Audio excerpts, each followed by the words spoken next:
안녕하세요 여러분. 주님의 은혜와 평강이 오늘 하루도 가득하기를 축복합니다.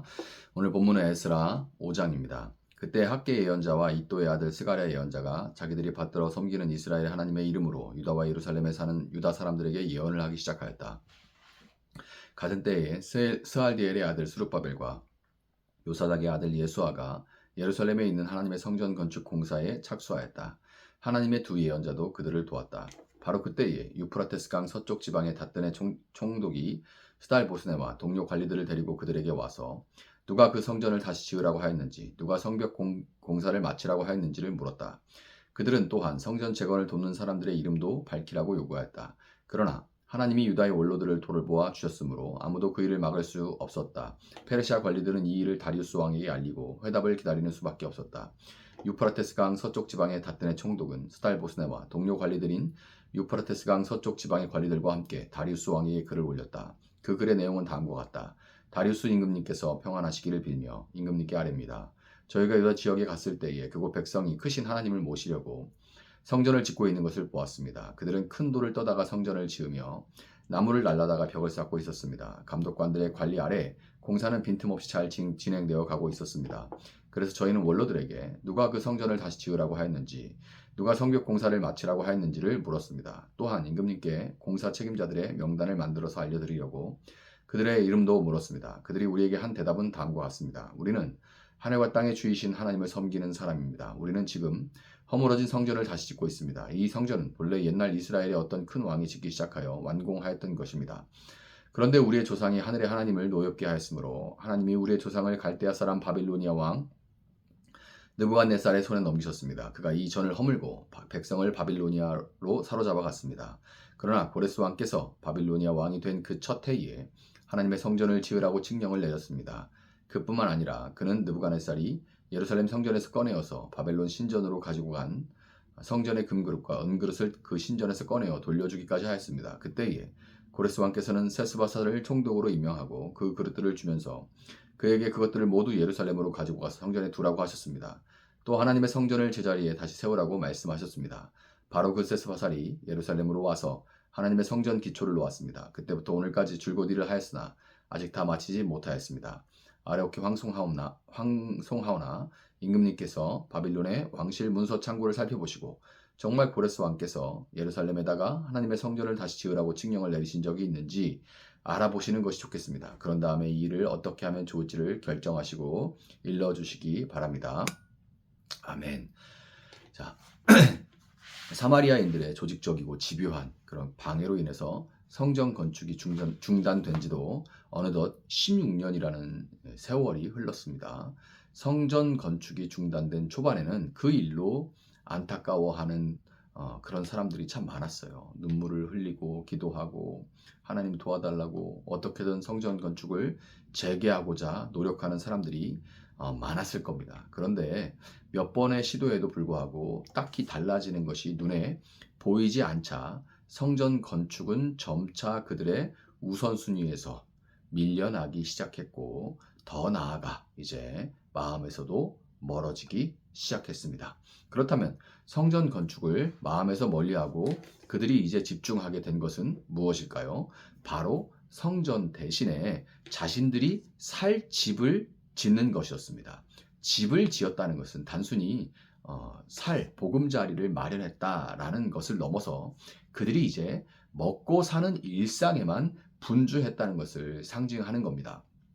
비록 망한 나라 출신이지만 대제국 바빌로니아와 페르시아에서 살던 사람들이 아무것도 없는 땅으로 돌아왔으니 의식주를 갖추고 부양식구들을 건사하느라 얼마나 정신이 없었을까요?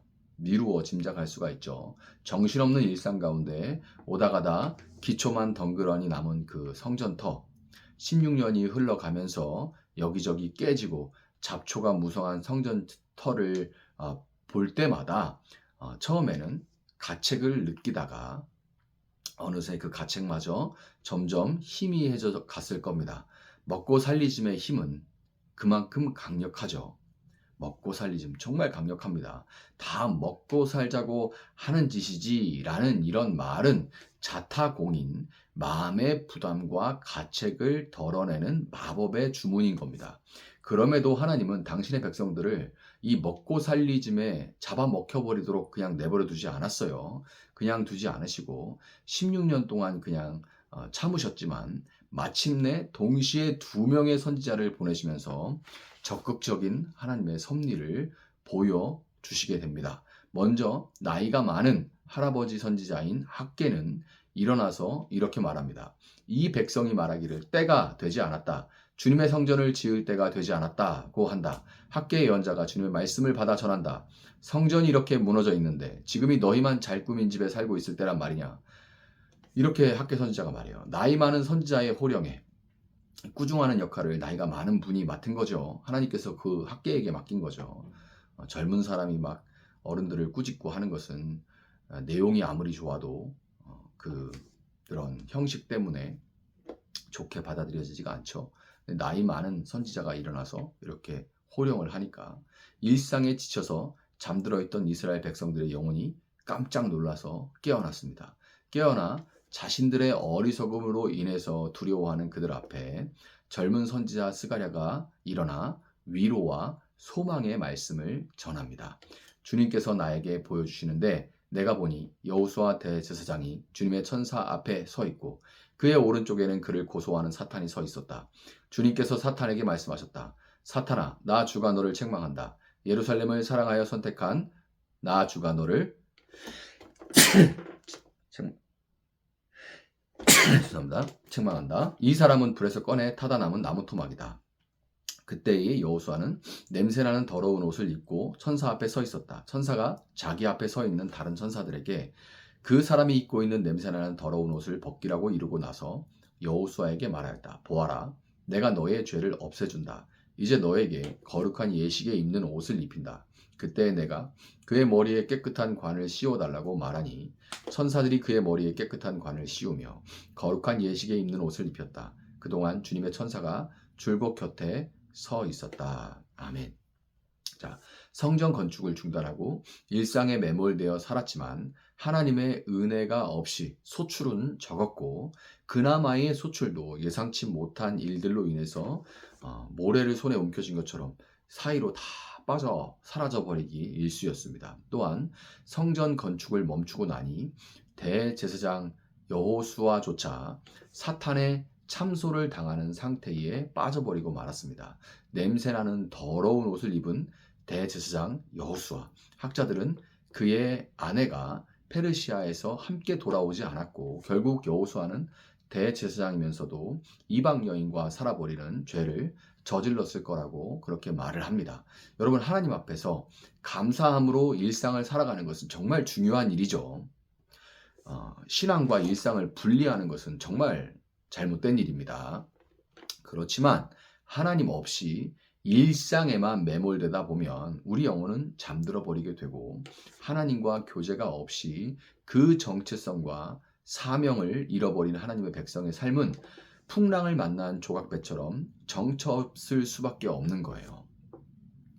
노예처럼 일하나 손에 잡히는 것이 거의 없고 쉬어도 쉬는 것이 아니며 수많은 죄의 올무에 묶여 마치 냄새나고 더러운 옷을 입고 있는 대제사장 여호수아와 같이 초라한 모습으로 살아갈 수밖에 없는 겁니다.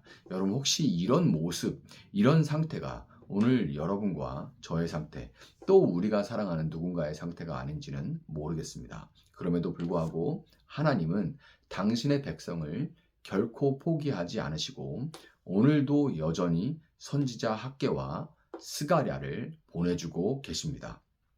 새벽마다, 수요, 금요일마다, 그리고 주일마다 때로 하나님은 책망하시고 때로는 위로와 소망을 주시는 겁니다. 대제사장 여호수아의 냄새나고 더러운 옷을 벗기시고 거룩한 예식에 입는 옷을 입히시는 하나님은 오늘도 여전히 우리의 더러움을 씻기고 회복하기를 원하십니다. 다시금 예수님의 보혈로 정결케 되어서 하나님 중심, 예배 중심으로 일상을 감사함으로 살아낼 수 있는 여러분들이 되시기를 예수님의 이름으로 축복합니다. 잠시 기도하겠습니다. 사랑하시는 주님 감사합니다. 오늘도 귀한 말씀을 허락하여 주시니 감사합니다. 주님,